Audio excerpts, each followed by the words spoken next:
I want you to try and guess what I'm making.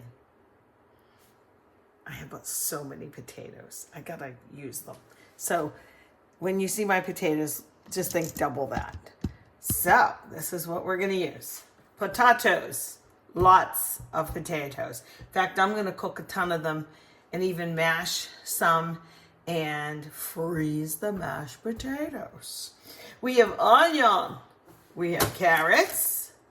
We have no celery. We have some leftover green beans. We have ground beef. We have tomato soup. Yep. Oh, there's a couple other things. I might use some better than bouillon beef base. And I will use a splash of this. This is kind of the key to what we have.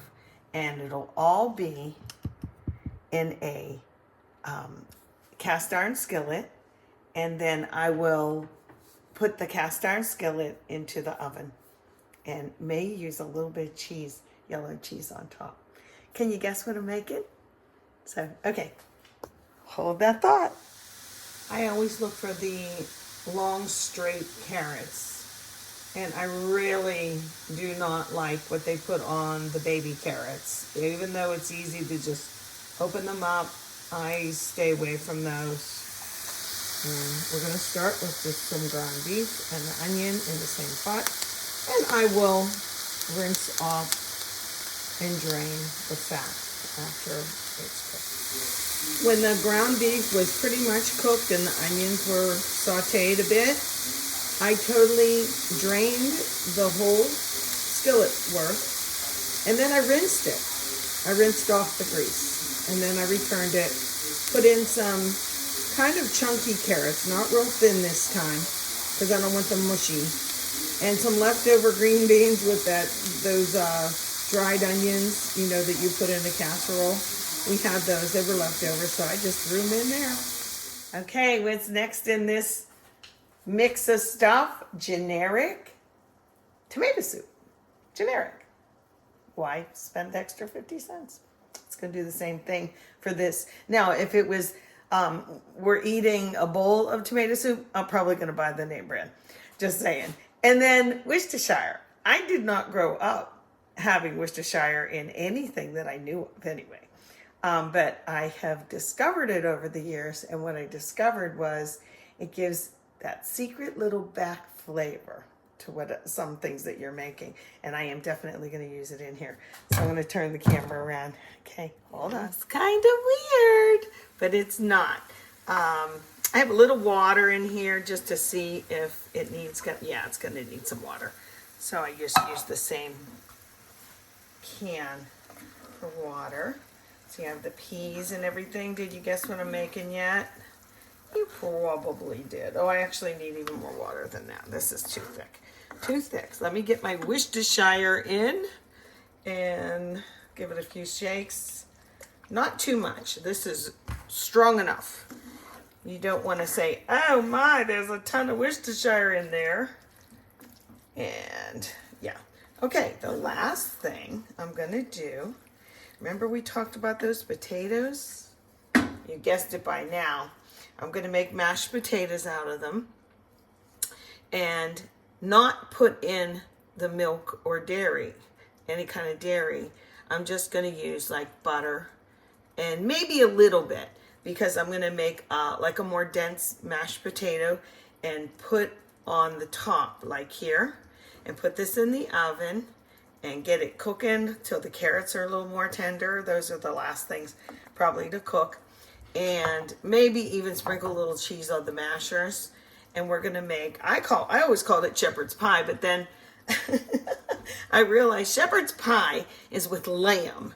And when it's with ground beef, do you know what it's called? Anybody out there? It's called cottage pie. So we're making some cottage pie today and using up some potatoes. All right, I'm going to finish mashing those. I made lots of potatoes.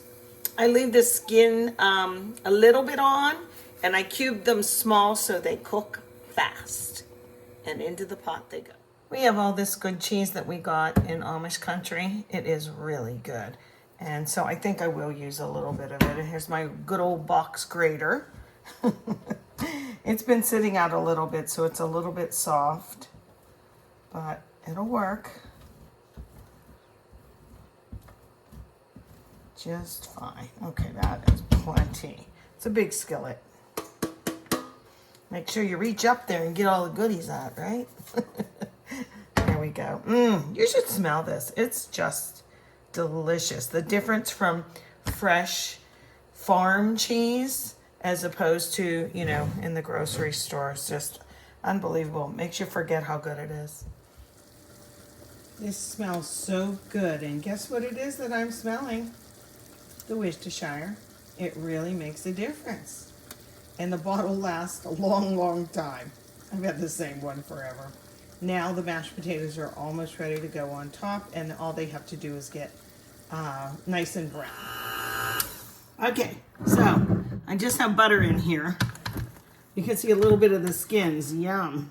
So I just have the butter in, but you know who's married to potatoes in my house?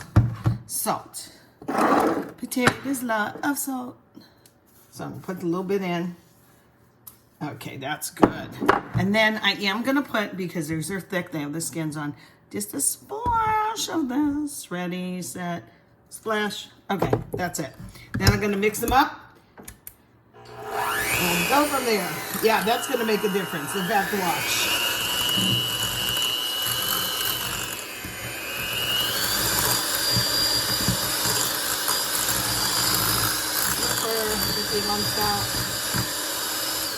There we go. I'm gonna do it another half a minute. Alrighty, here's the finishing thing. A little bit of the liquid has evaporated. We don't want too much in there because we're gonna serve it. Just enough to stay moist. Okay, let's go. We need some potatoes. Look at how nice these are. Let me lift this up a little bit. How about like that? There you go. Okay, I'm gonna put little dollops around and then spread them. Okay, get in there, you. Yeah, the sauce smells really good. If you don't have time or don't have potatoes to mash, I'm sure you could use some instant, you know, it would be pretty forgiving. I've seen this with just dollops like this. They use a pastry bag, but you know what? I always don't make enough potatoes on the top layer. And so this time, I still have more potatoes in the sink draining. Yeah, I'm just gonna whack all these on here. What do you think of that?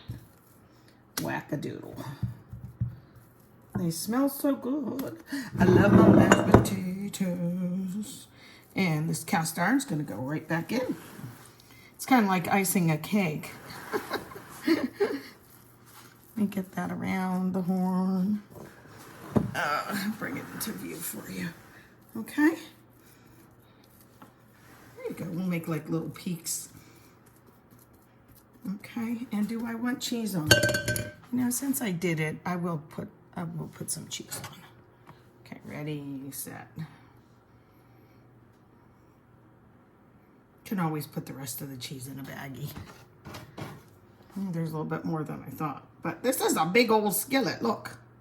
Right? Okay, back in the oven. We'll heat it up. And then we'll see the finished product. Okay, now I should probably wait a couple minutes to let it set. You hear that?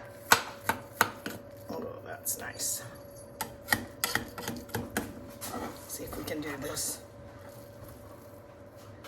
And we like these bowls. Oops. Rightfully mine, these giblets here. So, there we go. Can you see it? Doesn't it look good? It smells delicious. What's not to like? And I want to show you the inside. It's so heavy though. See if you can see this. Oh. There's the ratio to meat to potatoes. All right, manja.